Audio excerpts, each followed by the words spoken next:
Praise the lord. అందరికీ వందనాలు. నా పేరు సూర్యపాల్.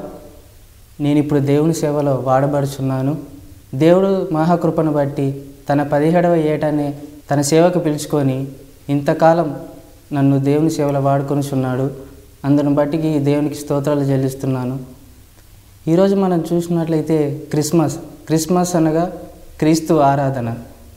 నువ్వు క్రీస్తు లేకుండా ఆరాధన చేస్తున్నావు అంటే నువ్వు చేస్తున్న ఆరాధన వ్యర్థమే. లూకాసు వార్త 2వ అధ్యాయం మనం చదివినట్లయితే ఇంగ్లీష్లో అక్కడ ఒక మాట రాయబడి ఉంది.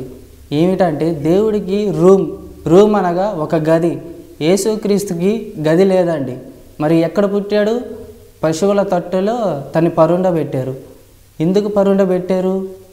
అక్కడ స్థానం ఇవ్వలేదు. బైబిల్లో మనం చూసినట్లయితే ఏ మనిషి కానీ ఏ వ్యక్తి కానీ ఆయనకి స్థానం ఇవ్వలేదు. ఎవరిచ్చారు? పశువులు ఇచ్చాయి. ఎందుకు? మనిషి గుర్తించాల, పశువులు గుర్తించాయి. ఏమని? మా సృష్టికర్త జన్మించాడని చెప్పి తనకి స్థానం ఇచ్చాయి.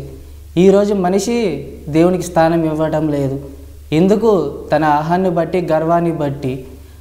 ఇక్కడ మనం చూసినట్లయితే 2వ దినవృత్తాంతం 33వ అధ్యాయంలో అక్కడ మనకు ఒక వ్యక్తి కనబడతాడు. మనిషేని దేవుడు ఎన్నోసార్లు హెచ్చరించాడు.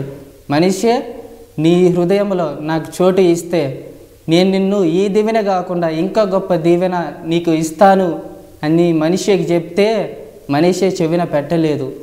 ఎందుకు పెట్టలేదు? తనలో గర్వం పెరిగిపోయింది. ఈరోజు మనం నేర్చుకోవాల్సిన పాఠం ఏమిటి? నా జీవితంలో గర్వాన్ని తగ్గించుకొని దేవుడికి స్థానం ఇస్తే ఎంతో బాగుంటుంది. ఇప్పుడు నీవు కలిగి ఉన్నవన్నీ దేవుడు నీకు ఇచ్చాడు అని బైబిల్ చెప్తుంది.